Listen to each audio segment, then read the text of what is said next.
Yes, Dr. Numanya, good afternoon. I am seeing you.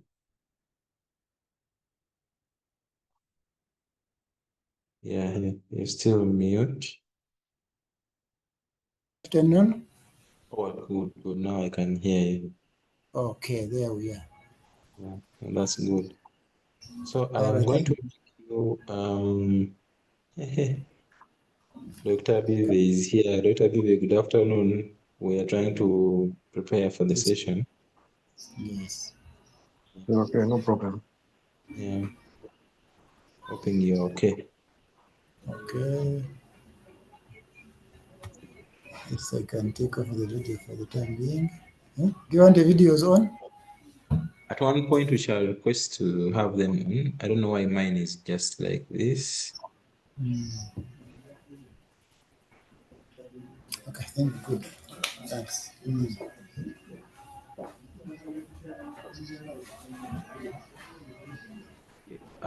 So you're now a co-host. You should be able to share Yes. your screen. Try and see. Where do I share from? So down there you'll see share. This is Zoom, so it's kind of easy. Must say participants reaction is share. Yes. Mm-hmm. Can I try that? Okay. Choose one to share with the Zoom. Entire Yes. screen. No, No. you share the PowerPoint. I share the PowerPoint. So that means it has to be opened first. Okay. Let's give me a few minutes so I open it. Had you forwarded the core question? No. I'm going to share. I was sending and again testing another computer. So can I share the same? Yes. You can send me the core questions and I work on them. I add them. Let me send you the questions.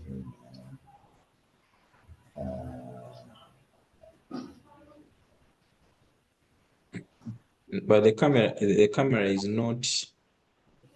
It's not working. because of the light orientation. Oh, okay. Okay. Yeah. It has That no that problem. that maybe you may want to instead face the Face the window. source of light. Yeah, Or see that's better. some. Uh-huh. I Mm. want to. Okay, document.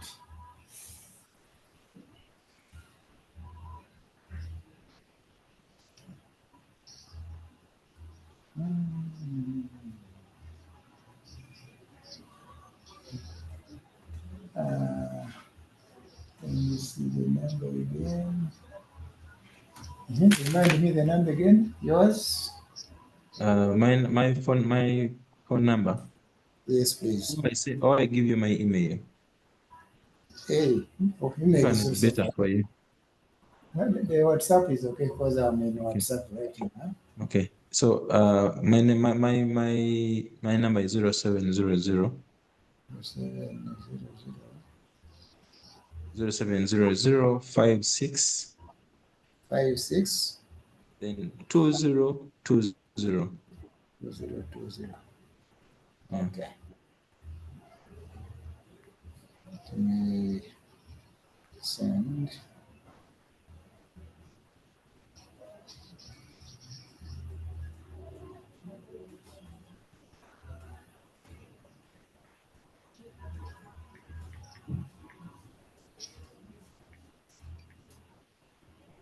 This is Moses.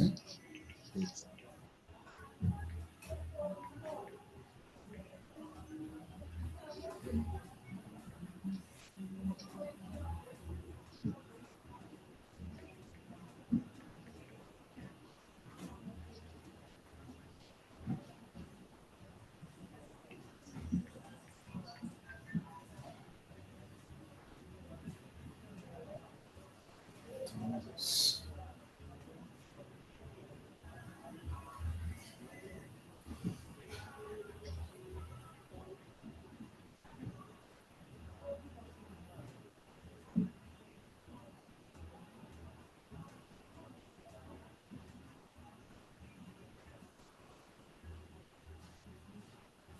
Can you send me a hi, please? Yes, on WhatsApp. Yeah. Let me see.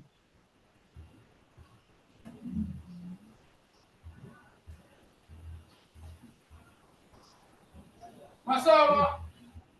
Masawa. Masawa. Yeah, those ones. That noise in the background. I will mute. I mean, when you're speaking and they are calling. No, you can't hear. I will mute them.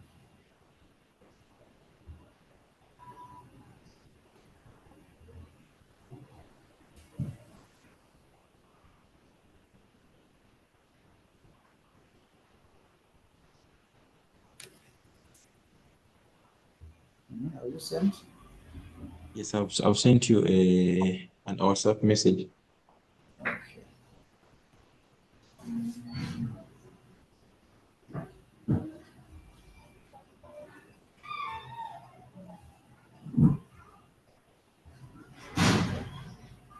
Okay, it has come.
Okay. Can I test your can I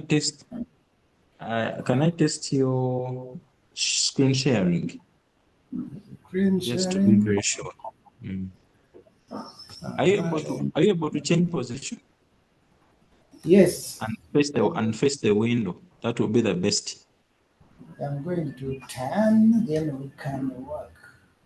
Okay. Uh, I've uh, seen the questions. all right. Because we shall be like this. Perfect. That's far much better. Yes. Mm. That's very, very good. All right, let me It's my change video. you. It's not my video which is still disorganized. Let me try to sort it out and see. Let me open the thing, then we'll see.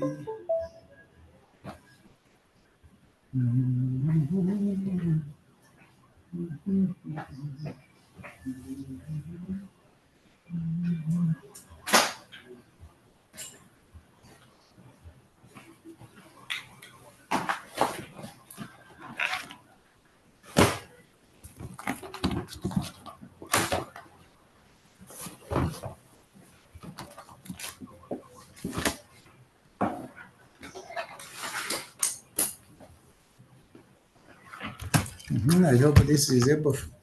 You are able to see. Are you able to see? So right now I am able to see a video, but it seems you are maybe you haven't centered it yet to be visible for you to be visible on the screen. Yeah, not yet, not yet. Yeah. But that's good. That's very good. Not yet. I know if we shall meet, we'll see one Perfect. another. Don't worry. Perfect. That is very good. I'm just sending Yeah. you the other thing. That's very good. That's very good. So you're a co-host, so you'll be able to unmute and mute. Okay. But I would also want to see how your screen sharing works. Yes, you a few minutes, Okay. minutes, then I send you what I want to send.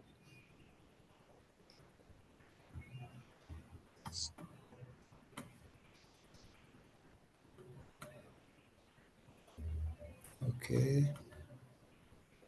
So I'm sending you.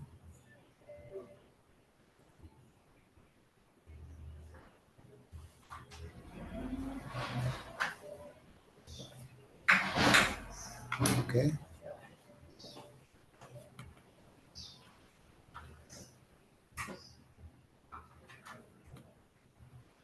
All right. So I have opened the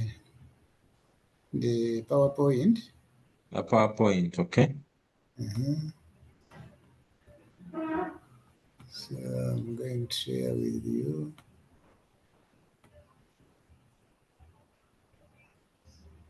Tell Godwin to bring the registration list of yesterday. The attendance list here. Uh-huh. Sorry about that. Don't worry, don't worry, don't worry. So I'm minimizing to come back. Okay, sharing. You said I share what? Yeah, you share the PowerPoint window, the PowerPoint window. The window. Yeah. So when you look Okay. at the PowerPoint, There is a window. yes. So I've opened it. Has it come? So now you go to screen sharing. You go to the PowerPoint, and then you. Okay. So right now I cannot see the screen yet. Yes. I can't see the I screen have, yet. So you sit down there. There is share down at the bottom of that window that has opened. So you tap on there that is blue button, share. uh, okay. I think I'm seeing it is there is share and cancel. I need to first cancel one. I think I had No, you activated share. the whole. I'm going Now back at there you share. shared. So long as you tapped on the PowerPoint, Mm, then you click share. The I PowerPoint go. window, and then share. I don't know. It is not giving me PowerPoint window because my it is saying Mhm. close choose what to share with the Zoom. Aha. Then they So say now you Chrome choose tab. the PowerPoint. The PowerPoint option is not there. Oh, It is so reading Chrome tab, window, and the entire screen. where did you keep the PowerPoint open? It is open, but before I go there, before I go to Okay, my so Zoom, first close the window of sharing. You try to share again. I may close the window of sharing. And then you Okay. tap on share again and try to share again. Then I can tap on share again, which Mhm. is uh-huh.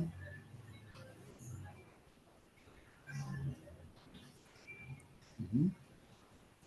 Is it coming? So when you tap on share again, Yes. When you tap on share, then you will tap on share. See, when you choose the window, when you tap on the share button of the Zoom, it is going to bring application windows. You'll have entire screen application. So under application windows, you tap on the window of the PowerPoint. Okay, there After we go. tapping on it, that's not mine. Give it to the owner. Give it to him. Okay, now I'm going back. The window is open for the PowerPoint. So Now, now go back to Zoom. now I'm back to Zoom. So you Zoom tap is share giving down there. share screen. Not so. Then Yes. that is share screen. Now it Mhm. brings uh, Chrome tab window, entire screen, but the entire screen is highlighted as if it's already telling me it is chosen. So I No, want you change. You can change. So Chrome screen. So under application windows, what do you have? I only have something which says, because it's a small window opening which says choose what to share. And it's Choose what to share. the site will be able to see the contents of your screen. Mm. Then there is Chrome tab, window, Mhm. then entire screen. Okay, At so the go to entire window. window is not Go to activated. That's window. the problem. I have screened, but it's not So activated. you tap it to activate it. Then it has brought. Yes, it has come. So you tap it so when you tap it, then you down there you'll see the blue button of share. Yeah. Good. Now I'm seeing your screen is coming here. All right, all right. So now you go That's in presentation mode. okay. Yeah, it's fine. There. And you see, PowerPoint has detected that your graphics card may not be configured properly for now. Don't worry. That one. So now these questions here, I am going to add them. I will be the one projecting. I will be the one. So the poll, this is how the Yes. poll is going to look like. I think we didn't take you through the poll. The poll is not going to Mhm. be you who is going to project them. Oh, yes. Yeah. So for you, you have your own slides. Yes. Yeah. So I am going to create polls right now. I have a few minutes remaining. And use the ones I sent you, please. Yes. I'm going to use the one that you sent me. Uh, But it seems it hasn't gone into the presentation mode yet. hey, it is. There it is. It Yeah, it's is. not. Eh, Yeah, it is not are you- showing. so it's not moving your side. No, it's not. So So, so before you okay, first tap on that icon near 66% yes. on the right of 60, on the left of 66, on the left of On, 66, yes. on the There left is of 66. No, the one closer to 60, that one. I know that one. So it goes into presentation mode. Yes, here it has gone So, into so presentation. now it's not showing this side as presentation mode. So what you do, Yes. minimize the window here, and we see I minimize the window for PowerPoint. PowerPoint. Yes, Okay. uh, there Mhm. you minimized. Yes, yes, yes, yes. It's not minimizing here. Let's do this again. So we'll Um, do this again. You just open the PowerPoint. You don't put in presentation mode. okay. And it also first stop sharing. So stopping to share, you'll see functions on your screen that are I telling first you to stop. Can I stop stop sharing? sharing. Yeah. Good. Then I go to my presentation. Okay, it is Then now you in a. just Yes, it is open, not in presentation. Okay. There we are. Yes.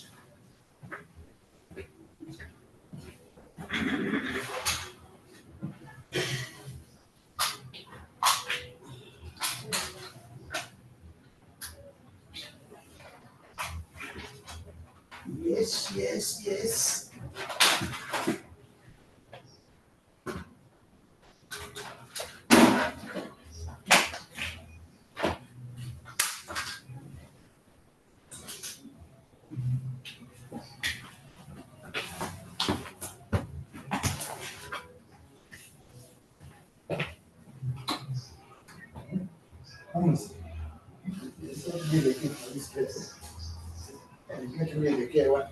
First close. Hello, hello. Yes, I can hear you.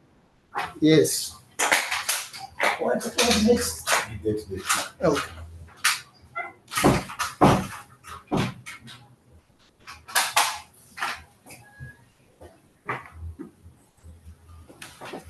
Just wanted to repeat that again and we see. We redo. We'll do. Just open your PowerPoint. Yes, I have opened. Just open. It's not in presentation mode. It's just open, right? It is on open, not in presentation. Yes. So now you go back to Zoom. Okay, yes, I'm there. Okay, so go to share screen. I share. There we are. Window.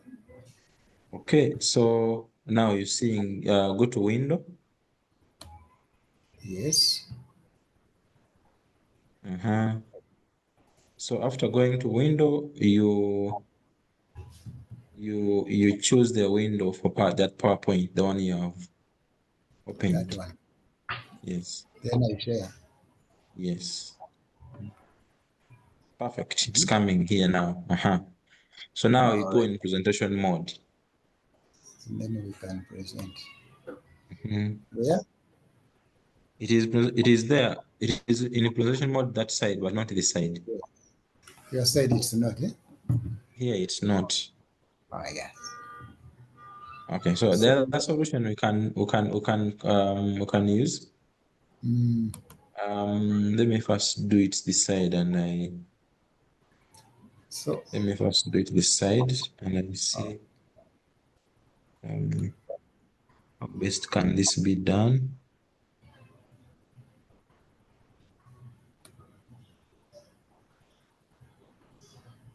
Are you seeing my screen? No.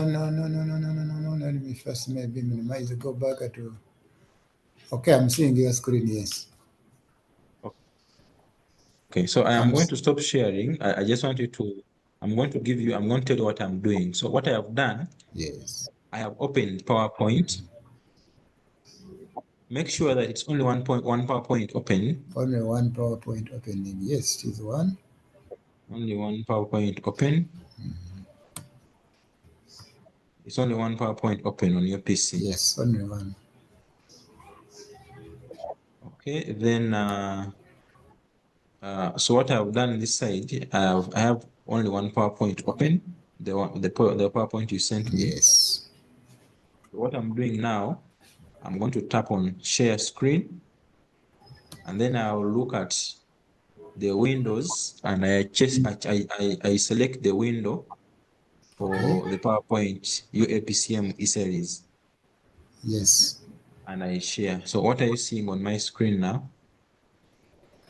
I'm seeing the PowerPoint not in presentation form. Okay. So now I am going to come down here and I put in presentation mode. Okay. So is it in presentation mode now? Yes, it is presenting. So that's the same thing I wanted you to do because it is possible, even on your side. You have the rights to. Okay. So it's like But the if same it is, process. It's the Let same me process. start. The same process we have done. So let me do it and then you start. So, so I'm seeing people who are entering, view, admit. What is that? No, don't admit. They're in the waiting room. Oh, okay. They will join in after at the exact time. Let's first finish this. Yes. Or allow them to enter after here. Okay, so I go back as we are doing. Yes. Not subject say. Mm,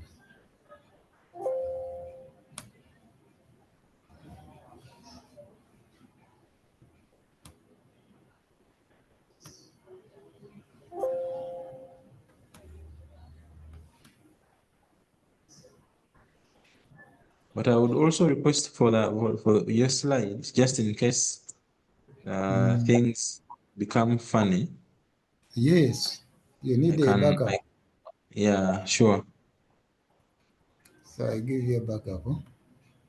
Yeah, but let's first try it again. First try it again, and we see if it works. If it fails, then we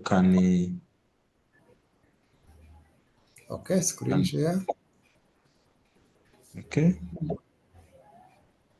So we start by leaving it in ordinary. We don't put into sharing into presentation mode.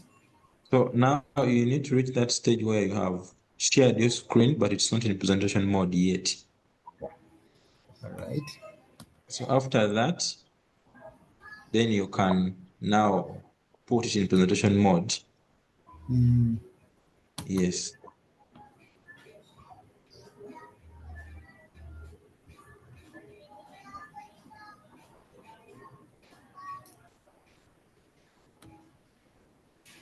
Oh, by the way, these poll questions are usually 5. they are supposed to be 5. Yeah, yeah. And I'm seeing 5. It's good. Mm,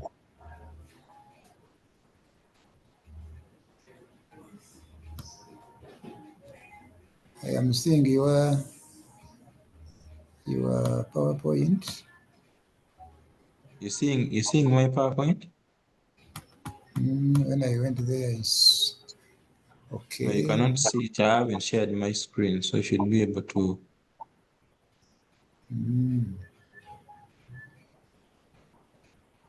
mm,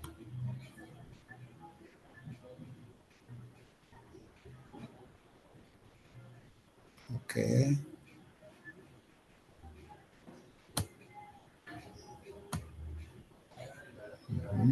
So I have reached opening, but not in presentation. Are you seeing it? Now you can see it. Yes.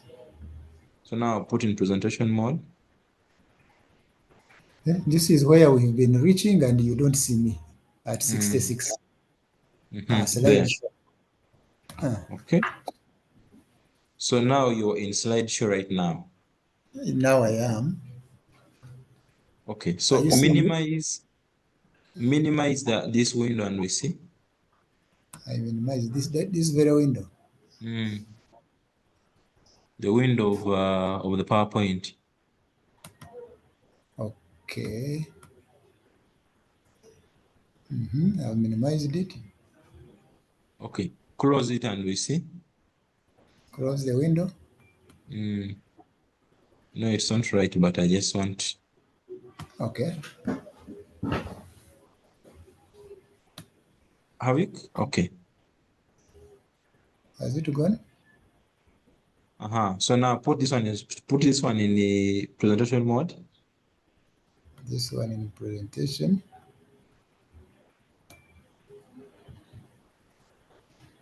I am there now. Close it also.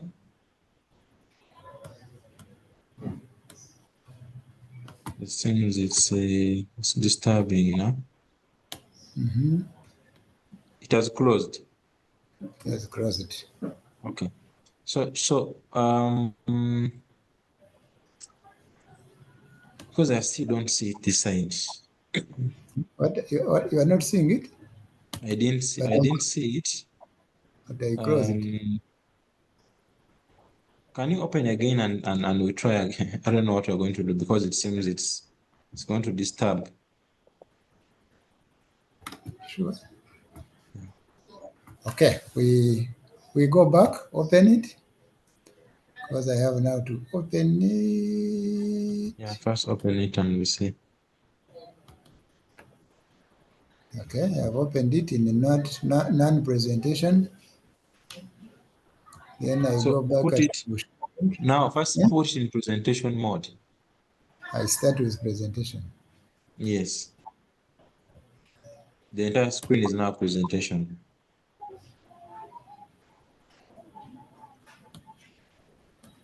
Okay, it is now in presentation. The entire screen. The entire screen. It's the only thing you're seeing now. Only nothing, and I'm not Uh-huh. seeing even any other Uh-huh. icon. So you know the Windows button, the button on the computer that has Windows, the Windows button. Let me Usually on the left see side. On the left side. this one. Yeah, the one that has a box of 4. Uh-huh. So tap it, press it. Yes, I've pressed. It will bring for you the zoom down there. You will see zoom down on the toolbar down at the bottom of the screen. On my screen, on Yes, at the bottom of the your screen. lower bars. Yes, at the bottom of your screen, you will see the blue zoom icon. Mine has the I am in Which you will take a picture with your phone. And I look at it on yeah, WhatsApp. sure, because it's not bringing it. Let me see. If I want to go back to the Zoom, it is Mm, showing an icon for the engine I'm using. for the I mean, zoom. it is not showing Zoom, but it is showing the engine, and I can go back to Zoom if I want. Uh-huh. So go back to Zoom. Yes, I've gone back to Zoom. Okay, so now go to present share screen. Hmm. Okay, it has brought some drop downs, chat, rename, these things. I close them off. Um, is it maximized? Is the zoom window Okay, maxi it's fine. maxi? I have managed it. I've gone into the next step, which is share now. Uh-huh. Frozen. I've now reached the PowerPoint. Uh-huh. The one in full screen. Yes, remember we had minimized it. Yeah, but when we put in presentation mode, Yes, it when you has do brought full screen. Yes, it has brought full screen. It has uh-huh. So brought put both one in full screen and the one. uh-huh. Very good. Now tap the one of full screen. That's what you're going to share. Oh, okay, that Yeah. one. Oh, that's Perfect. better. Perfect. So now that means you're going to do it that way. Is it moving? You when very well moving. Now it's everything is fine. Great. So that means what you're going to do Mm, uh when they call you up to start presenting, you're first going to put the do you have the slide presentation apart from this question? The yes, yes, I do. so that one you put it in presentation mode Mm, and then you press on that car Windows bar there, yes, Windows button there. yes. Yeah, and I think that's what we are going to do. Yeah, I think this is working. Can you go through it again and Uh, let me do it. just to avoid any disturbances after? Okay. Yeah. Let me first close this.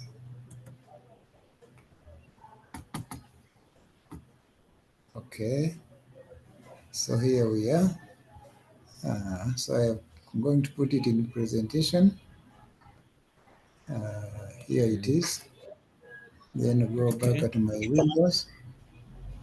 I'm here. Okay. I am here. I am here. I am here. Here we are. Are you That's seeing it. it? Very good. Very well. That's it. Yeah. Oh, thank you. Teacher. Thank That's you, better. teacher. Thank you, teacher. You're a very good student. Yes, So, yes. so Adult learning is not easy. yeah, I know. Okay. Yeah, so I want to show you how the polls are going to run. So The when polls. the polls are the questions you sent me. Oh, yes. So those ones they will tell me to launch the poll. So that Okay. is it will be my Your role role. to do the launching, yes. So when I launch it, it will come up like Mm. this. Let me see. Because now it's almost time to start allowing people to come in and wait. Yes. Test poll, save. So when they say launch, when they tell me to launch, I'm going to stop you from sharing screen. Okay. So when they say launching, you'll see this pop up on your screen. That one.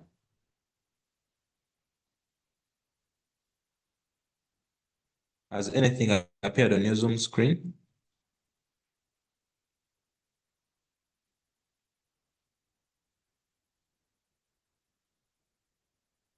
Hello? I cannot hear you now. Hello. Yeah, now I can hear you. I am in full presentation. Yes, I see you moving. Yeah, so I said that I'm going to launch the poll, Okay. but you need to be on your Zoom screen to see it. Mm. Okay, so it's coming. It's coming. It's coming. But not on the screen that I am. No, it's going to appear on your screen actually. In this full presentation mode that we were in. No, we have removed now. Mm. I've removed it. Me, I haven't removed mine. You remember I was the one testing the other side. Oh, okay. So now Mm. after you finish the presentation, Yes. you exit, you will change. You can still press the Windows and then go back to Zoom. So I go back to it. Yes, I've gone Yeah, back to Zoom go now. back to Zoom. Yes. Yeah. Now I am seeing you pre-test poll. So you're seeing the poll running. Mm. Yeah, so that's how it's going to appear. So when the time comes, I will Yeah. just say, I will just say, end the poll. Actually, we ended it. It's ended now. So Okay. I can relaunch and I say relaunch poll, Yes. continue. So you now can see it on your screen. With timing. It comes as a pop-up. Yes, it has timing. It has 5 questions. Mhm. Yes. Then it has number one, run end. Mhm. Yeah. Okay, so that's how they appear. So when I end, so I'm ending this side. So that means you will not see it again. Yes. Great. Yeah. So that's how the questions are going to be shared. Okay. Yeah. So when Thanks. I allow these people to enter, we shall all be mute. So I just wanted to ask if there's anything else that we can clarify before I allow anyone else in, except my video, which is still disturbing me. I'm going to keep working on that. Yes. I think the video for me is okay. Yeah, yours is fine. Mine has issues. All right. Okay, there we are. What is this? Okay, so it is why it says share result. What does that mean for us? Oh no, share invite is you're trying to invite others. So Um, that one is share, we share, have done that already. sorry, share result. Result. Oh, share results. Okay, so now Yes. for you, you don't need to share results. Just Yeah. close it. Me, I close it off. Yeah, it is not that's my role to do the sharing. Good. And So we're not going to share results now, they will be shared after. Oh, okay. Mm, Great. yeah, I think that's it. Great. Otherwise, a big number is teaming up to join, so I would want to let them in. Okay. Yeah. So that means I'll have to mute you and you wait for the call to present. Yes. Yeah.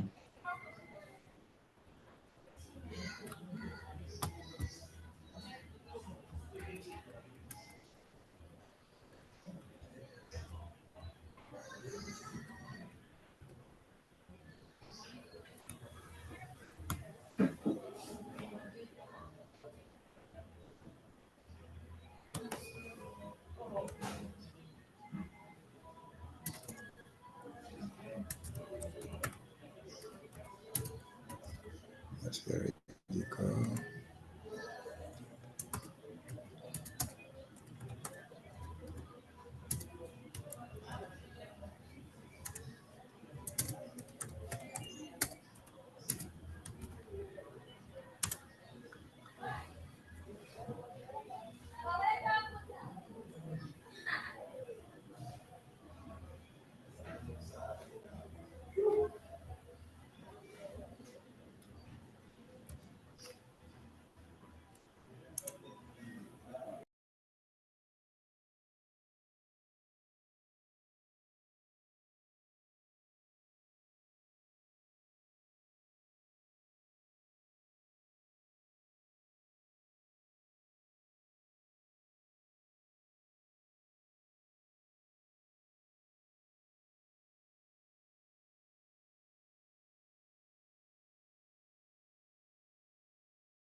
Good afternoon, everyone. You are most welcome to this month's CME by the Uganda Association of Psychiatrists. I see we have 21 participants online so far. I think I'm going to wait. I'm going to give us a few more minutes waiting for some more people to log in and join us. And then we'll start, I think, at 1:05. Thank you.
Okay, 1:05.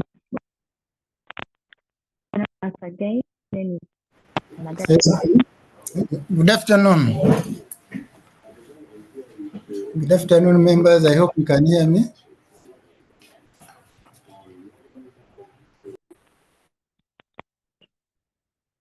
Good afternoon. Yes, Mamanya, we can hear you. Yes, I'm available. So, okay, thank you. So, I'm Nadia Edna Joy. I'm a psychiatrist pursuing my Master's of Medicine in Psychiatry at Makerere University for today's session. Today's topic is suicidality, the thoughts, plans, and attempts from silent struggles to shared strength, organized by the Uganda Association of Psychiatrists, or UAP. And why we chose this topic this month is the month where we celebrate the World Suicide Prevention Day. And that day is the 10th of September, celebrated every year, though not very popular. So I hope in the future we plan on popularizing it, because we are trying to invite the public to have a dialogue on such topics. And the theme for this year is changing the narrative. We want to reduce the stigma that is associated with suicide. We all know that suicide can happen to anyone. No one is immune to it. Just because today you are able to think straight and not commit suicide doesn't mean something can't happen to you in the next few years or few months that can help you. I mean, that can cause you to start having such thoughts. So we are not immune to it, and we can be victims at any time. Before I go forward, I would like to inform everyone that this session is being recorded and you can't unmute. However, a request will be sent to you when it's necessary for you to unmute so that you can speak. So a brief introduction of suicidality. Suicidality contains a number of things. It's a spectrum, starts from the idea to the intent, then to the plan, to the behaviors or attempts, and then to the actual completion of the actual suicide, killing yourself and going through it and dying and being buried. So for suicidal ideation, this is where the individual is thinking about suicide. They are considering it, so they are planning it. It can range from passive, where you just have thoughts of you wish you would sleep for a very long time without waking up. You're not actively thinking of killing yourself, but you have thoughts that indicate that you never want to wake up or to live again. Well, the active form of suicidal ideation is where you want to kill yourself and you have a plan. You think, oh, I want to kill myself. I have a plan. This is what I'm going to do, A, B, C, D, E. Then from ideation, we have the suicidal intent. That is the degree to which an individual intends to act on suicidal thoughts. For example, you make preparations by writing a suicidal note. You start to give away your possessions. You start to tell people goodbye, how you're going away on a long journey. If I don't know, for those who have, I don't know if any one of you has been in the presence of such people, but they tend to say such comments. So I'm going to a very far away place. I may not come back. They give away their possessions, especially their loved possessions. Now that is what entails suicidal intent. You're planning on doing it, so you start to do things that indicate that you're actually going to go through with it. And then the suicidal plans are where you specify the methods that you want to use to kill yourself. So some people say, I'll overdose on this medication, I'll take this rat poison, maybe I'll go and stand under a tree at light and it can strike me, or I'll hang a rope and tie it around my neck and kill myself. That is the plan. Then we have suicidal attempt, which is any self-injurious act with at least some intent to die. So it may result in death, it may not result in death. But with an attempt, you go through with the plan. If it's overdose, you take the pills. The pills may kill you, the pills may not kill you. So that is the suicidal attempt. Then the completed suicide is where the death is caused. So when you take the pills or whatever method of suicide the person chooses to go with, they actually go through with it and they die. We have a content expert from the Uganda Police Force, Dr. Emmanuel Nwamanya. And then we also have one of our guests today is Dr. Robina Nakawunde. She's someone who has an experience with suicidality. And I'm going to give them a few minutes. I'm going to give them a few minutes to introduce themselves so that we can have an idea of who they are. And then, yeah, so maybe Dr. Nwamanya, you can please unmute and let the public know who is talking to them. Thank you so much. Thank you, members, for attending. Dr. Nwamanya is my name, as I've been introduced by the moderator. I am a psychiatrist practicing in the Uganda Police Force, and of course, suicidality and suicide does not respect any other borders, and the armed people in the armed forces are a special group in terms of the risks of suicide. Therefore, where I am actually well placed to deal with suicide. I'm glad to be in this presentation. I think I'll give my comments when I am presenting in my main presentation. Otherwise, I am very glad to be part of the group. I welcome members, those who know me and those who we've not met. We are glad to meet on this site. Thank you so much.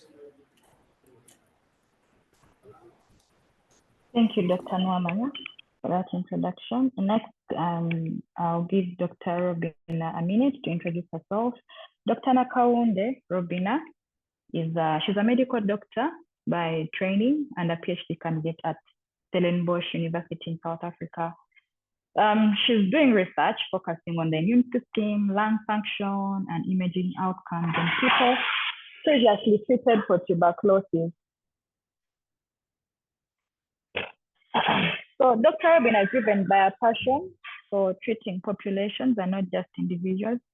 She's someone who combines her medical and research work with advocacy for mental health integration into routine care for chronic illness. She's committed to reducing the stigma around mental health, and she openly shares her own journey with depression and suicidality when given the chance, using vulnerability as a tool to inspire hope and encourage others to seek the help that they deserve. So I know this is a very sensitive topic, and I want to thank Dr. Robina for agreeing to come on board with us to speak to us. Dr. Robina, you're welcome.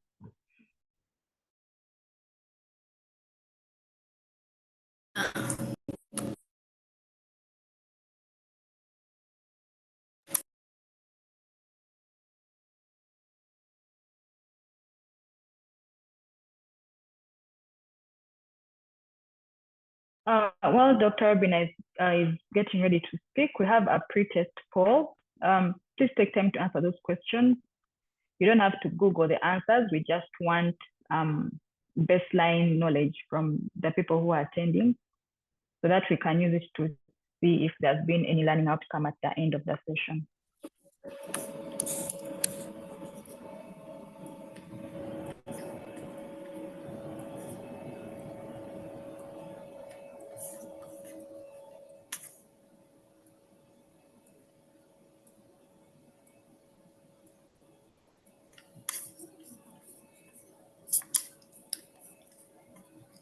Hello, Edina. Am I audible?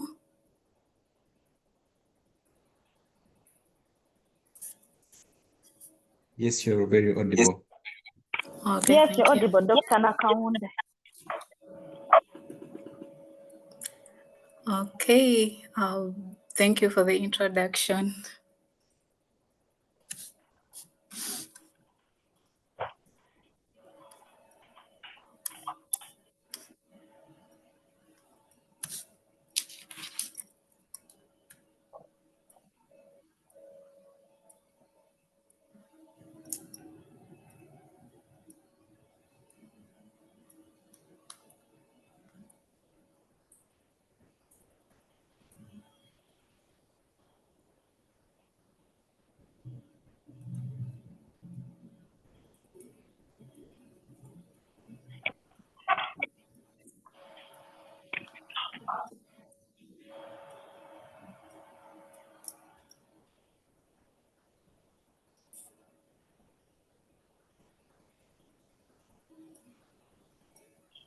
I hope everyone can see the pre-test poll.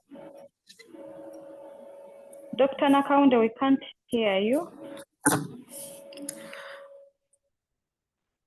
Do you want me to start my talk? That wasn't clear, or are we waiting for the pretest to be done? No, I thought you would be talking while people are doing the pretest. Like you would introduce yourself and say hello to the people while we're doing the pretest. You have you have more than ably introduced me. I think really that is it. I'm Robina. I'm a doctor. Currently, I'm doing my PhD at Stellenbosch full time. And yes, as much as I like seeing patients, I like research a little bit more. So I decided to do a PhD in molecular biology, which will allow me to do both.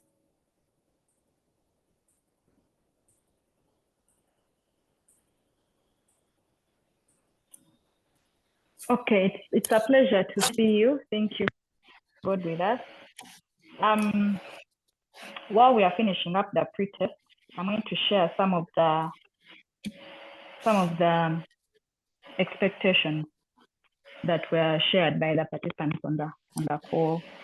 So how to deal with in the workplace, suicide referral pathways for people with suicidality, new approaches in suicide prevention, of suicide in young adults,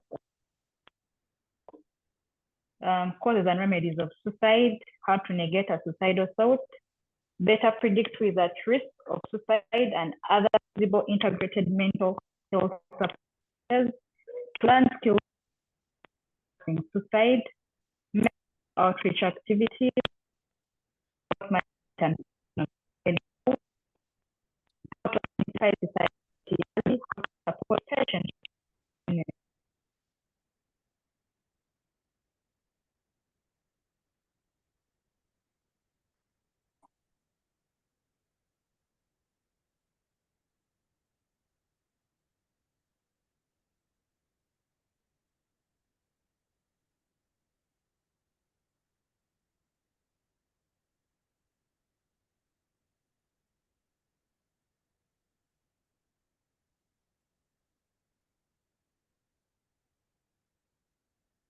Hello, I can't hear you. Are you people on?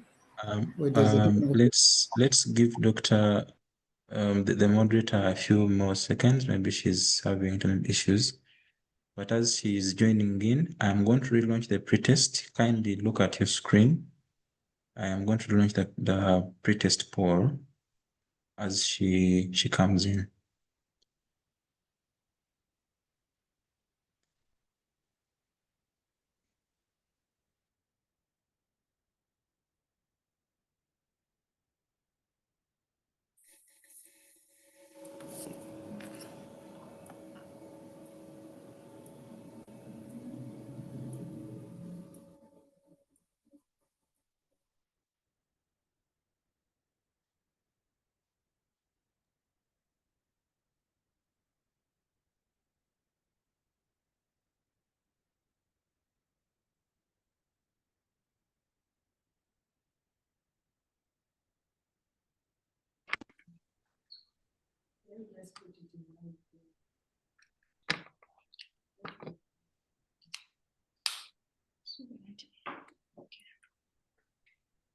All right, I think I'm now audible.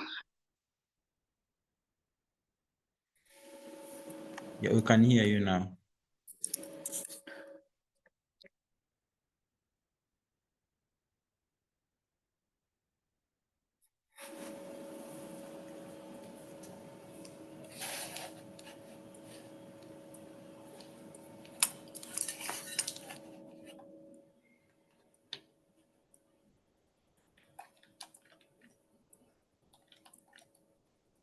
Doctor,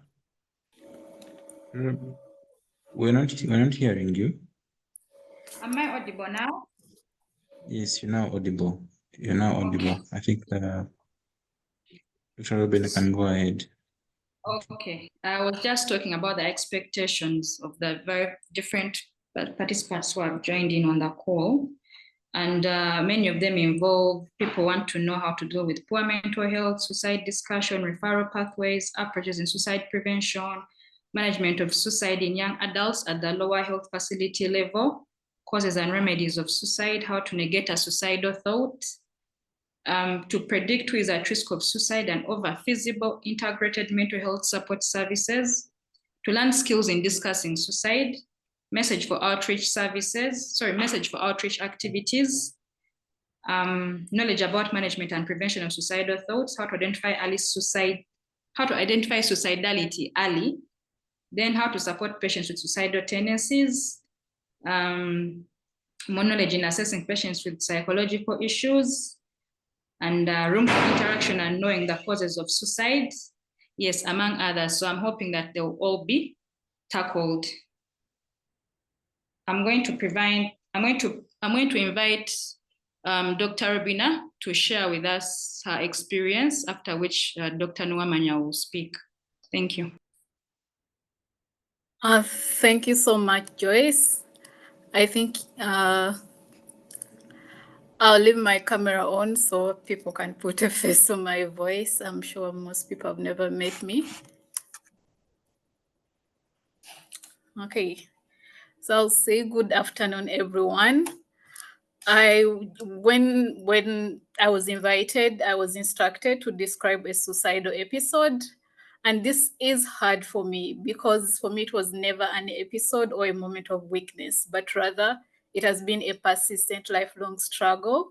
So I would therefore share the whole story with as much honesty as I can master. The first time I prayed for death, I was about 6 years old. At 6, I wasn't depressed in the way most adults are, or at least the way we read about it. I just had a deep disinterest in life. I found life monotonous, it felt repetitive and quite exhausting. So I remember in Sunday school, we were taught about heaven and it sounded magical. So my first thought was, sign me up. So since then, and for the next few years, I prayed to die for every night. And every morning I woke up disappointed at life in general and especially at God because it felt like he ignored what frankly seemed to be a very simple request. At 8, I had my first near-death experience. It was severe asthma. Spent about 3 days in coma. And of course, when I woke up, everyone was celebrating like I'd won something. They asked how I felt, and I said I was fine. My chest hurt a little bit. Other than that, I was fine. That was a lie. What I actually wanted to say was I was disappointed. It felt like I was so close and I was disappointed that I woke up. So after discharge, I often fantasized about that coma and about how I could go back. For me, that deep sleep, that vast nothingness was very appealing to me. And I hoped that I would go back and this time around I wouldn't wake up. So for the next few years, I triggered my asthma intentionally, triggering very severe attacks, desperately hoping that, yes, I would go into another coma and hopefully not wake up. Nothing seemed to work. So I progressively became more desperate, but I was also disappointed and really angry. So in hindsight, those might have been my first suicidal attempts at 8 years old. I know that is not what you would expect of an 8-year-old, but I was a different kid or a weird kid. Even when I was a child, I didn't quite understand children. I didn't like to play or couldn't even follow unwritten rules of society. So books were the only thing that made sense. For me, life always felt like it was a big stage play. Everyone else had rehearsed, they knew their lines, everyone knew where to stand on stage. And somehow I showed up on opening night, had no script, and like I didn't know where to be, how to stand, I didn't know what to say. So for me, life constantly felt like I was at a play I never rehearsed for, and I was always playing catch up. So that is what made living quite exhausting. This oddity was noticed by especially children who often avoided me. They didn't know what to do with me. And adults who, instead of being a little bit curious, they ostracized me. They often made comments like, but why aren't you like other kids? Or even worse, talked about me like I wasn't even there. These comments always broke me. And often I wanted to scream that I'm trying, that I wanted to be normal, but I didn't know what was wrong. But of course, I didn't scream. So instead, I internalized all of it. I hated myself even more. I believed that there was something inherently wrong with me. those beliefs compounded to me believing I didn't deserve to be here. So I was really a profoundly sad child. I kept making plans to end my life. The only reason I never went through is I knew it would hurt my dad. So essentially, for my childhood, I lived for my father. No one knew I harbored any of these feelings because I would call it a mask. My mask was I was the perfect child. I had good grades. I never threw tantrums, often called mature beyond my years. So on the outside, I was quite exceptional, and often some parents would lament that they wished for a child like me. So I carried on. High school came with its own storms. I was only about 11 when I joined. I was quite small and odd. That made me a very easy target for relentless bullying. And then around that time, I lost my dad, aka the only reason I hadn't killed myself to date. So that grief magnified everything for me. So that is when I started self-harming. I didn't do it in ways that left scars, but more like hitting my head onto a wall until I nearly passed out, or skipping meals until I fainted several times. For me, these were quiet methods of hurting because I didn't want to draw attention. I just wanted some form of release. So for the next few years, this self-harm is how I coped. I still continue to find refuge in books. I read everything I could find looking for answers. I wanted to find anything that could remotely explain what was wrong with me. And at 14, I finally put a name to it. That is when I realized, oh, it was depression and with suicidal thoughts. Of course, I felt some relief and satisfaction in knowing, but then there was no one to tell. Certainly not the school nurse who believed my asthma was hysteria. My guardians, I often felt they were already stretched and I didn't want to burden them. But I think even the bigger fear was that if I told people, people would dismiss me. They would say things like, pray about it, or stop being an attention seeker, or you're too young to be that sad. Because you see, as a society, we have a very narrow definition of functionality. And for children, this is mostly, are they productive in school and performing, and do they have good behavior? So for me, a well-behaved child who was smart enough to do PL in primary 5 and still somehow be the best in the county. I topped all my high school classes with several accolades, financial and otherwise. I had friends, if I could call them that, and I was helpful at home. So by societal standards, I wasn't just fine, but thriving. So I thought even if I had told people I wasn't fine, they wouldn't have believed me anyway. So I made a pact with myself at 14 that I'll survive until adulthood and then find help. Post-high school, I received a government scholarship to Makerere Medical School. For me, this meant access to mental health care professionals and resources. So I was really hopeful that yes, at last I was going to get the help I needed. 2 years into my degree, I was about 18 years old. I hit my lowest point. That point is still the hardest since, because I felt exhausted. It felt like I didn't have any fight left in me. It felt like surviving day to day took immeasurable effort, and yet it was hardly bearable, even worth it on most days. So I decided I didn't want to fight anymore.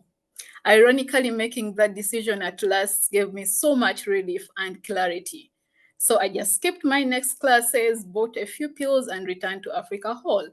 The plan was simple. I was going to overdose and sleep. I didn't plan to leave a suicide note because I wanted people to assume it was natural causes. I had severe asthma anyway, so I knew it would be the natural conclusion. So the only reason I'm alive today is just before I could take my juice, a classmate barged in. She was asking Feketo to make tea. And because I've always been polite, I couldn't kick her out. So she stayed. She sipped her tea and started talking about really nothing in particular. By the time she left about 2 hours later, I'd snapped out of it. So I rushed to psychiatry department and barged into a random office. I told the doctor there that I needed help. The doctor offered me a seat and tissue and a listening ear. So therapy began that day and medications followed later. And for a few years, I saw that psychiatrist. So when I reflect back, that small interruption, the keto and the tea really saved my life. So sometimes salvation is that ordinary. Healing wasn't or hasn't been instant for me. Therapy and medication certainly did not fix me overnight. But for the first time, it felt like my head was above water. My smile started to feel real and not just these masks I wore to make the people around me comfortable. No one wants to hang around sad people that I knew. So I slowly began to live and not just to survive. At 22, I finished med school, top of my class, dean's list. I was insanely proud. Proud of myself at that moment, but especially of the 11, 12, 14-year-old who chose to hold on even when it was so hard. Since then, I've had my share of loss, but I've learned to recognize when my brain is lying to me. So those small thoughts that whisper, oh, you're a mistake or life is pointless, I learned progressively to recognize that these were not truth, but rather symptoms. I recognized that a bad day was just a bad day and not necessarily a bad life. And with therapy, friends, and the right tools, I've been able to fight back every single time. Today, I'm about to finish a PhD. I'm about to finish a PhD in a field that I love. I'm very happy generally and hopeful and excitedly making life plans. But perhaps most importantly, I have a very deep gratitude for the fact that I stayed. Reflecting on my experience seeking help, as a child, finding help was near impossible. My struggles were invisible to the adults around me. And I often had the general conversations around mental health struggles, things like attributing it to witchcraft or the general shame and stigma. I knew that at least in my culture, suicide was such a taboo that even dead bodies underwent humiliating cleansing rituals. So all these really deterred me from asking for help. But later, being a medical student and then a doctor provided me with access to both information and resources. So I fully recognize what a privilege that was.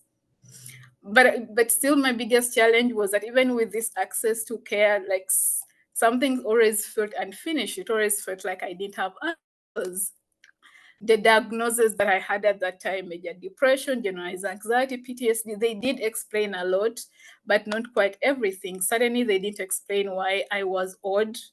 They did explain why day-to-day simple life skills required enormous willpower. For me, they said maybe reading a physics textbook was way easier than waking up in the morning and making my bed. And often it felt like my brain was a car headlight that really never switched off, even if the car was parked. So I was always drained, always exhausted, hardly slept. So for me, these differences were far more distressing than the mood symptoms that I was being treated for, and often seemed to trigger the major depressive episodes that ended up with suicidal ideations. But so yes, I did have answers, but it felt like yes, the answers explained a few things I felt, but they never explained why. But a few months ago at my current university, the university psychologist decided to refer me to a neurodiversity center. After a few assessments, I was diagnosed autistic and with ADHD. For me, this felt like I was finally seeing myself both clearly and fully, with a kind of vindication and relief. That lens has changed how I understood and understand my suicidal thoughts and suicidality in general. I see how being different left me very vulnerable to both abuse and victimization over and over. I now know that I didn't want to die because I was ungrateful or weak. I just wanted to erase a life that felt irreparably broken. It, it was a kind of life that felt like I was a broken toy that couldn't be fixed.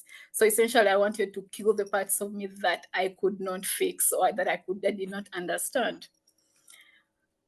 But learning all this. I was just reminding you to wind up. Thank you. So I can say that yes, with working with professionals who understand all this background and everything else has helped me shape a life that both leverages my strength and the weaknesses or the few struggles I still have.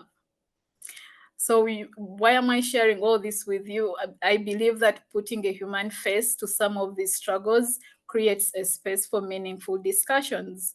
And I hope that maybe with these discussions, we can correct a few myths and maybe be able to do better. I will conclude by saying that all of us collectively, those who have felt this way, or those who are around or offering care to people who feel this way, all of us in our uniqueness, we have the power to change these narratives. And we can do this by asking, by listening, and sometimes doing the bare minimum, like choosing compassion. Thank you. Thank you, Dr. Nakaunde, for sharing your story with us. I'm going to invite Dr. Nwamanya to speak.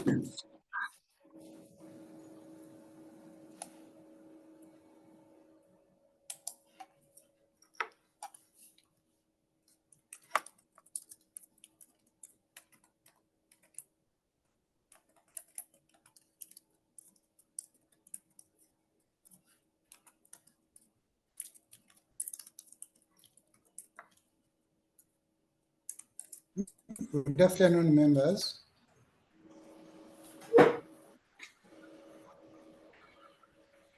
Good afternoon. We can hear you clearly. Yes, thank you. And I think I'm coming in with my presentation. As I come in.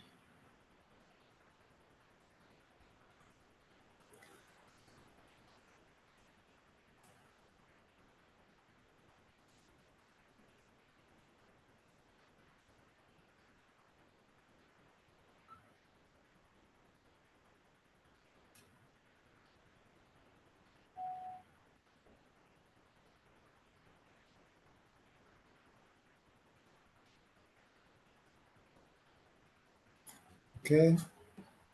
All right. I hope we are on.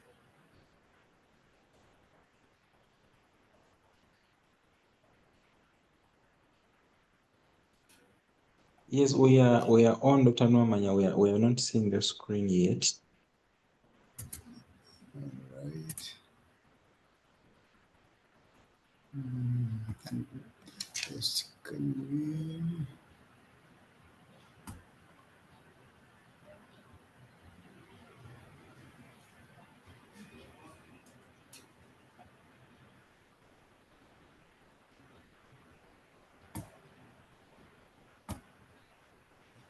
Okay. I hope it is on. Are you able to see this?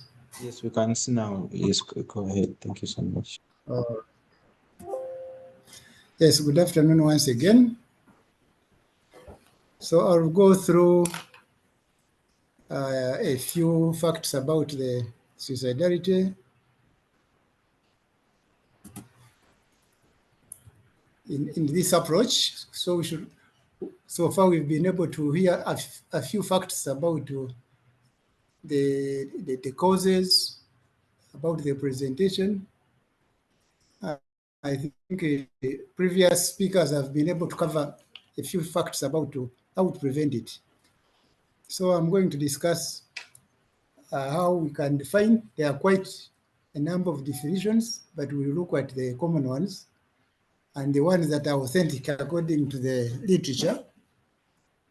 We shall look briefly at the epidemiology, their causes and associations, then prevalence, presentation, the diagnosis, management, and how we can prevent it. So these are a few definitions that have been able to come about. And when we look at suicide, of course, suicide, we look at the completed suicide causing death, where, of course, we never attend to patients. At this time, when there is a completed patient, completed suicide, we don't have much we can do. So we are actually putting our efforts at suicidality and attempted suicide patients.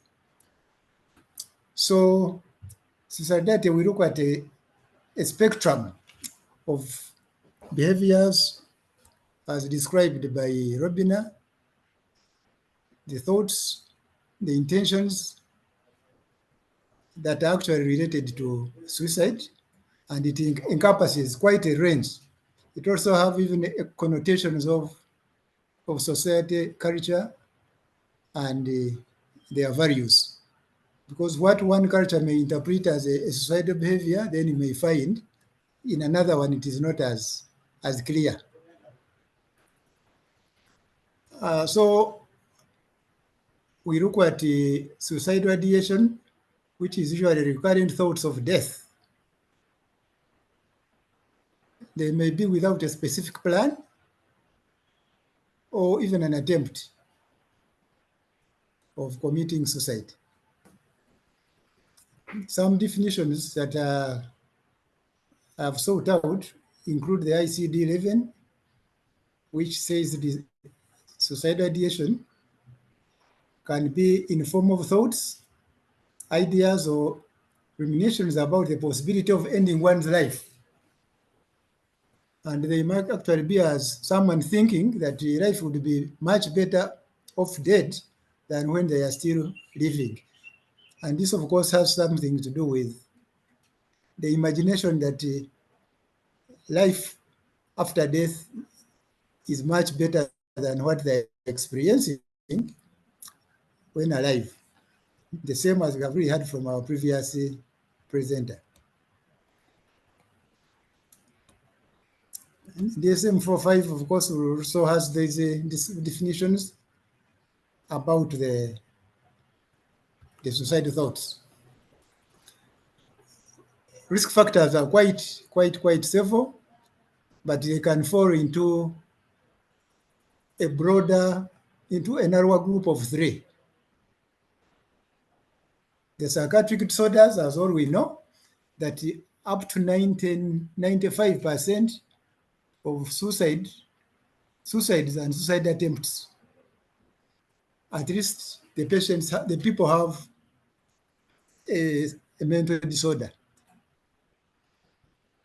Life events, some people, that could be a trigger that it sets off the suicidal thoughts and the suicidality. And then without minimizing this family factor, we know that most people that have attempted or have committed suicide, there is a family history of this suicide. Then we've got a genetic predisposition,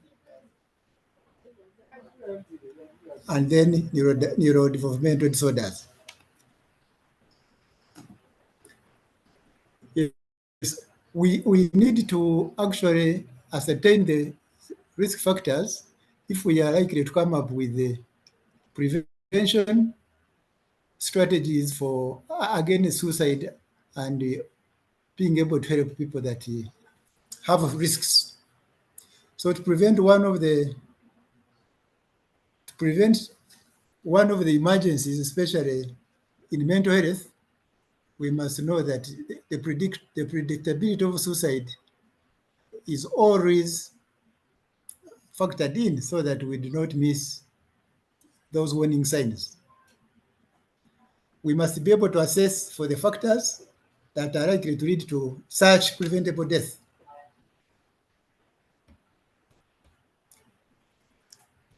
So in order to have the suicide potential assessed and therefore prevented,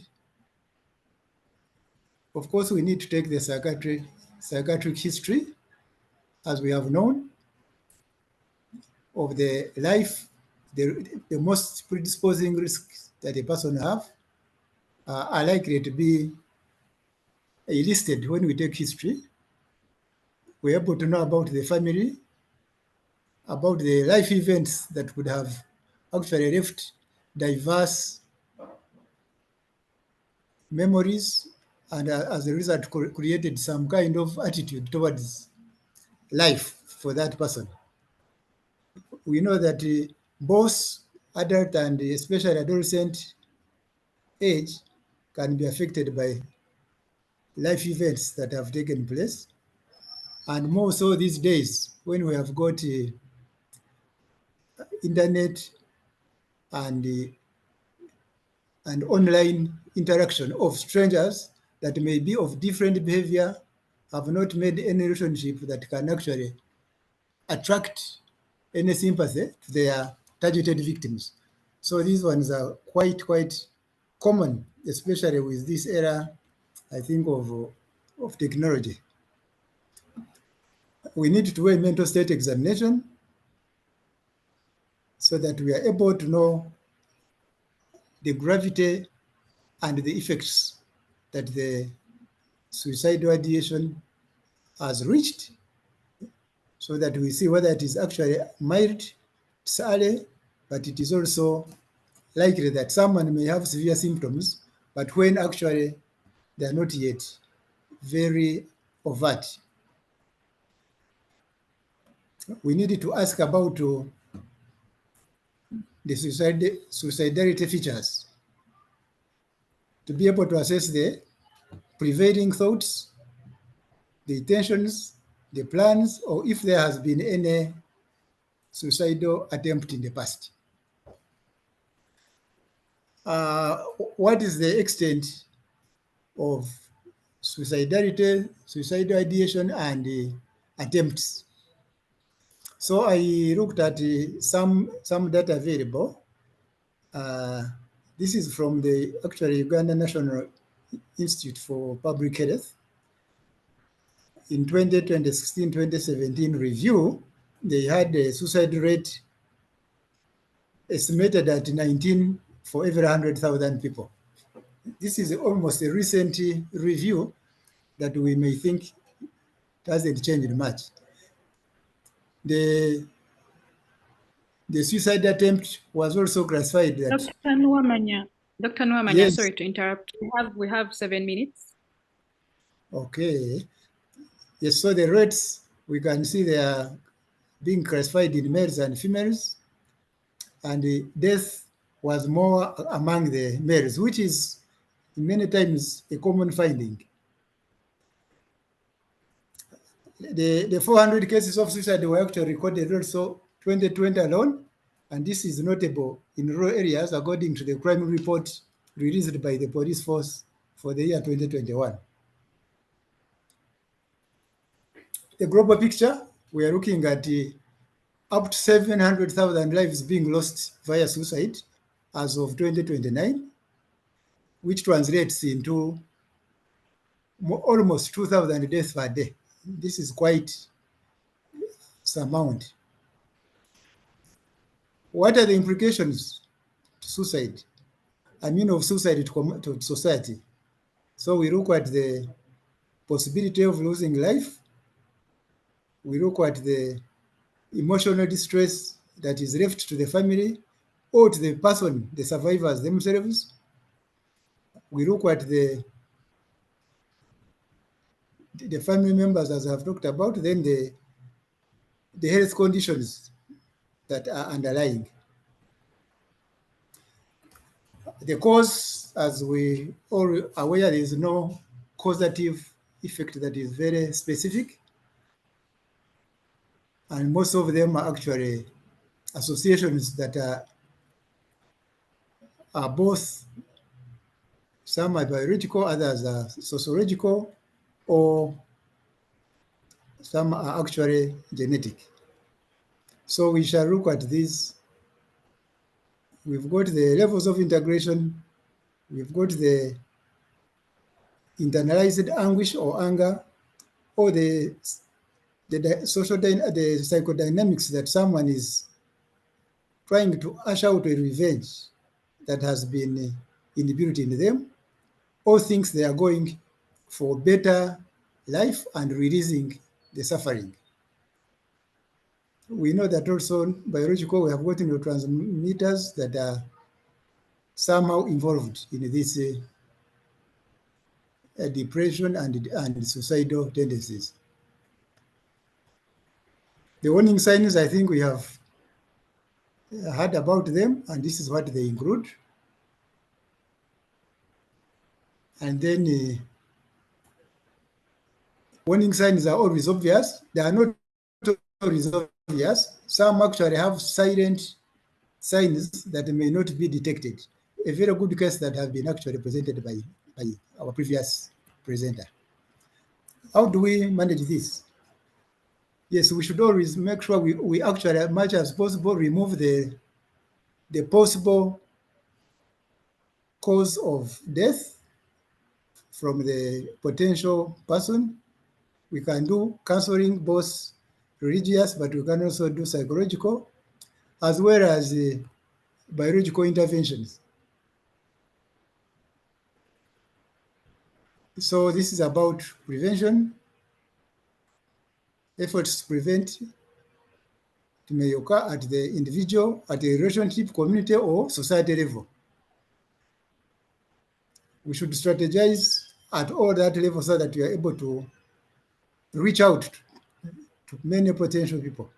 We also should be able to learn warning signs that promote prevention and resilience for the people to have a social change. We must also treat those that already have symptoms so that they are able to come out and then they can be part of the testimonies to others, but also they are able to survive. This is second last bullet, that we need to learn how to give hope for people to expect and actually live a better life so that it can actually resolve those thoughts.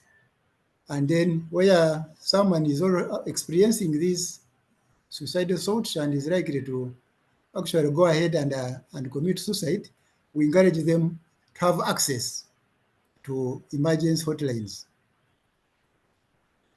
This is what Global World Health Organization has a plan by 2030 to have reduced suicide rate by a third. The same when we look at the UN SDGs, there is also the same issue about suicidality that at least should be reduced by a third by 2030 compared to, in addition to the NCDs.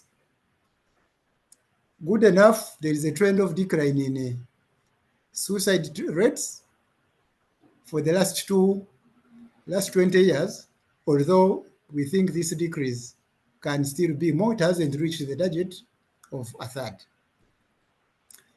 So these are a few areas that we can reference to. That's the presentation. Thank you so much.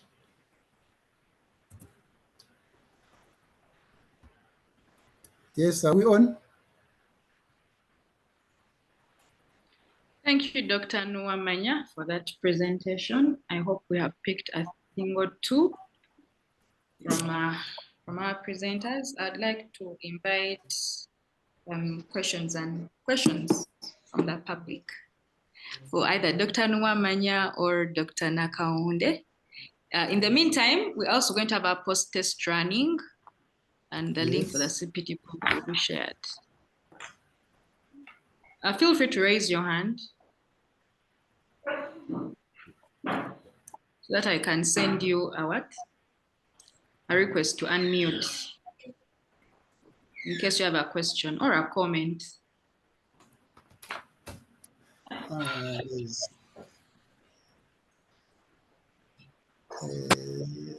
Implied.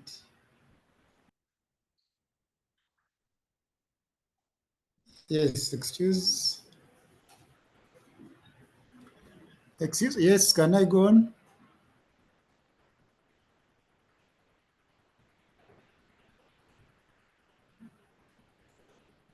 I have a question, members, to raise.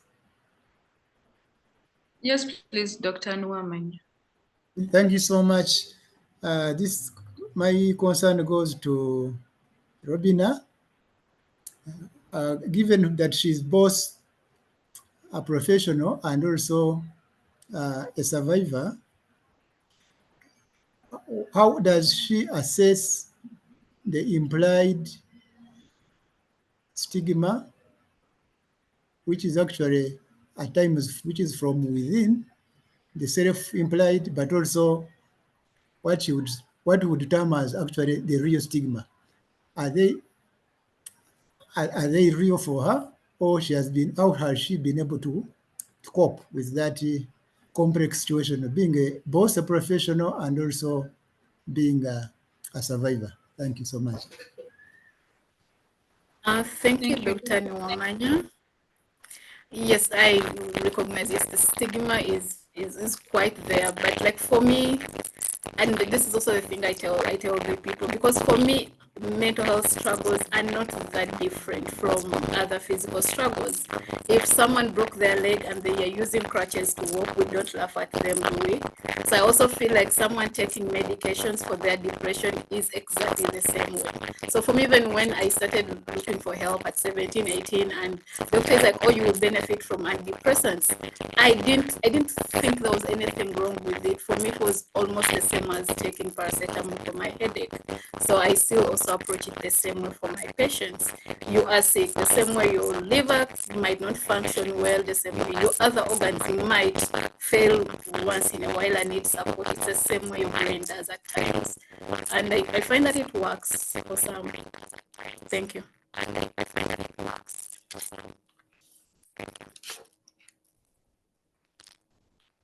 Thank you, Dr. Nakaundi. There was some static coming from your end. I hope in the event that we have another question towards you. Yes, I see Nikita has raised her hand. You try and see that we don't get the static again, because then you're not audible. Is it better now? Yes, slightly better. Okay. Yes, Dr. Robina. My question is, I have a friend who was suicidal. And although sometimes that stage can pass, at times it can relapse. She gets back those feelings and that situation that she was in, maybe a more like a kind of PTSD kind of thing. How do I help such a friend? Well, thank you, my dear niece, for sneaking that in.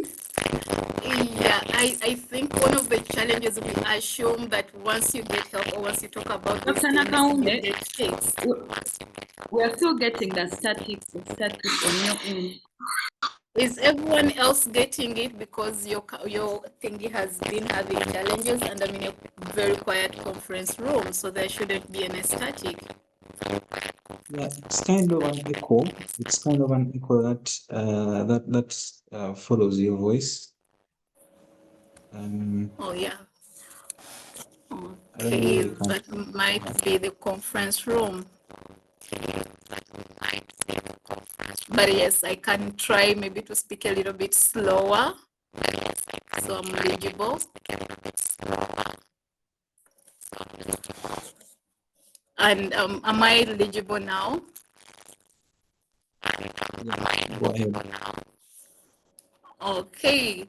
So I think the friend, what they need to realize is most of the struggles that push us to wanting to end our lives have existed for quite a while. So it's unrealistic to be fixed in maybe a few sessions or a few months on medication. So I think they should recognize that they're going to need ongoing care and support. They are going to have a few relapses. I don't know if that is the right word, once in a while. So my only advice would be for them to stick to the care or to the things that work. If you've been seeing a therapist, you don't stop seeing them simply because you feel a little bit better. So by being consistent with the coping mechanisms that have been given to them, over time, these relapses become fewer and fewer. Thank you. Okay, thank you, Dr. Nakaundi. The static that follows you is still there, but I hope we were able to pick something from what she said. We have a question in the chat from Julius Moron. He says, magnifying the narrative on suicide among young people should be explored at all fronts of healthcare. how can we get children and adolescents participating to change the narrative? I think this is directed to Dr. Nuamanya. How can we get students and adolescents to participate in this?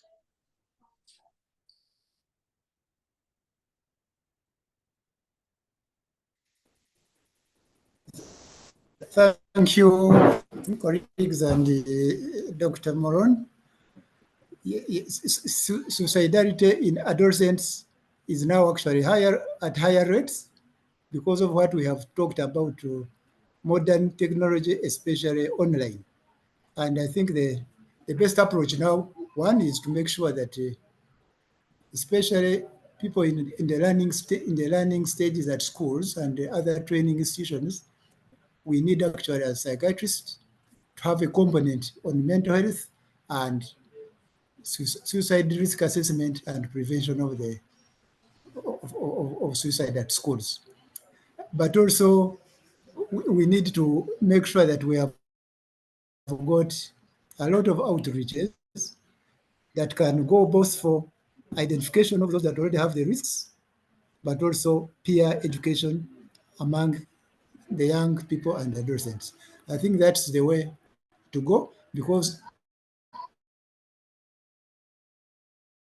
given the changes in society cohesion, the younger years, they are most likely to adopt increased tendency to living isolated lives and having less social integration.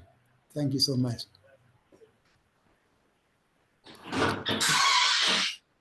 Thank you, Dr. Thank you, Dr. Nuamanya. We have one more question from Dr. Alon. There is an increase in depression and suicide among adolescents, especially among the middle class. What can be done by parents to minimize this? Come again, sorry. Oh, he says there's an increase in suicidal ideation and depression among adolescents in the middle class. How can parents address this challenge? Or what can they do to minimize the increase or the perceived increase? Yes, I am reading it in two ways.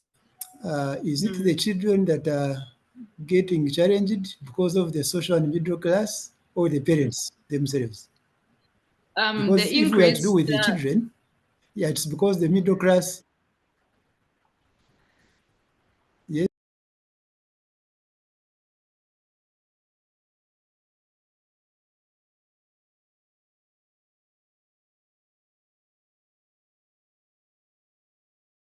Hello, I can't hear you anymore. Hello. Dr. Norman, I'm I can saying hear that you. you can go ahead and answer. Yes, I was actually asking whether it is the parents or the children that we are now concerned about with the increase. Where is this increase in suicide?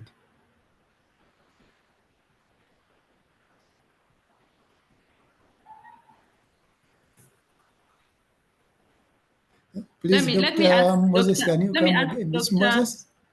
Dr. Alon. Let me ask Dr. Alon. Nahabwe to unmute so that he can tell us. Yes. Dr. Alon, said Alon? Yes, Yes, please. Dr. Alon. Please direct your question to Dr. Nwamanya. Are you able to hear me? Or we can hear you. Yes, thank you very yes, much. I can hear you clearly. Go ahead. We have noted, of course, I don't know whether the epidemiological data supports, but there has been a noted increase in depression with suicidal tendencies among the so-called planned kids, but of course, across the spectrum in adolescence.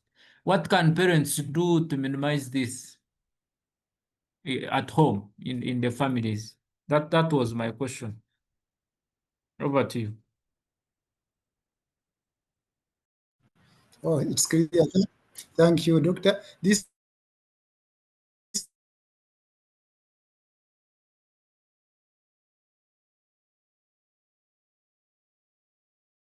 is actually not for me alone. I guess any member can give a. You know that even the children of the middle class and high class, they still have the same involvement. They are not able to cope with the overwhelming attitude against either their size, their shape, their character, and the risk is higher because they have more access to these gadgets. I think what can be done is actually to design similar programs that can also be online and also have helplines and be able to reach out to such children and show them that there is a source of help in case they have those signs that we have been able to possibly during awareness and school interaction during the health clubs and mental health clubs, such information can be passed on to the children, either through the teachers or through the parents. But we can still use the same online as a strategy to actually interact the negative effects on mental health. I think that's what I can have. Please, over to you, members. Thank you, Dr. Nwamanya. I hope Julius and Alon, your questions have been answered. I think we have come to the end of our session. I would like to remind everyone that this is a monthly session. We have it every last Friday of the month. Today it has been open to the public. So depending on the topic that is being discussed, we shall on occasions open it to the public because we want to increase mental health awareness, reduce stigma, and get people to get out of the shadows so that we can address the various things that are surrounding, the various myths that are surrounding mental health. At this juncture, I would like to invite everyone to put on their videos so that we can have a photo. Yes, and I would like to thank everyone for attending. Thank you for taking off your time. I know it's lunchtime. Also to remind the members, say students or faculty members of the Uganda Association of Psychiatrists who are available on this call, that please volunteer to present in case you have interesting cases that we can share with the public, share with fellow practicing members, and to moderate the session too. We shall look forward to hearing from you, the psychiatrists and the students who are studying psychiatry. Thank you. As we put on our videos, Serubombwa Haman put a comment. He says he knows an 11-year-old male with 2 suicide attempts and admits repeated compulsion to commit suicide. However, no other clinical symptoms to support any mental illness. How best can this boy be managed? I think this boy should be brought to a psychiatrist. Even though no mental illness is diagnosed, help can still be given because we are trained to give that kind of help. So advise the parents to take the mother to a psychiatrist.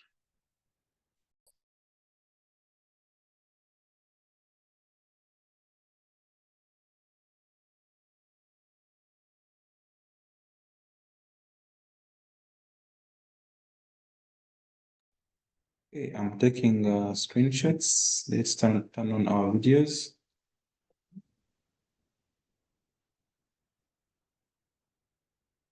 Thank you. Let's turn on our videos.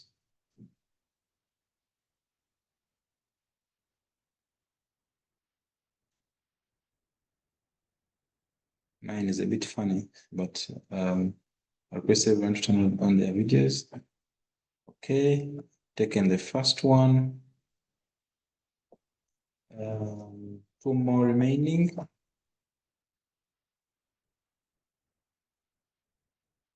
Taking the second one. 1 more remaining. .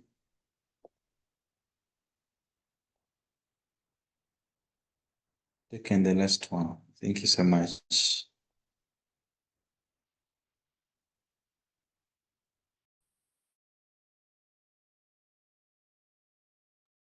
Okay, please feel free to leave at leisure. Thank you so much. We have finished the presentation. Thank you Thank you much for and attending. goodbye.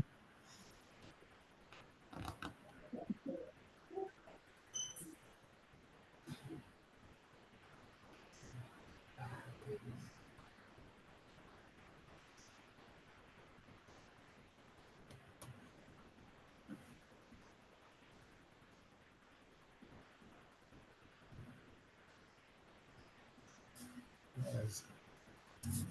DCC.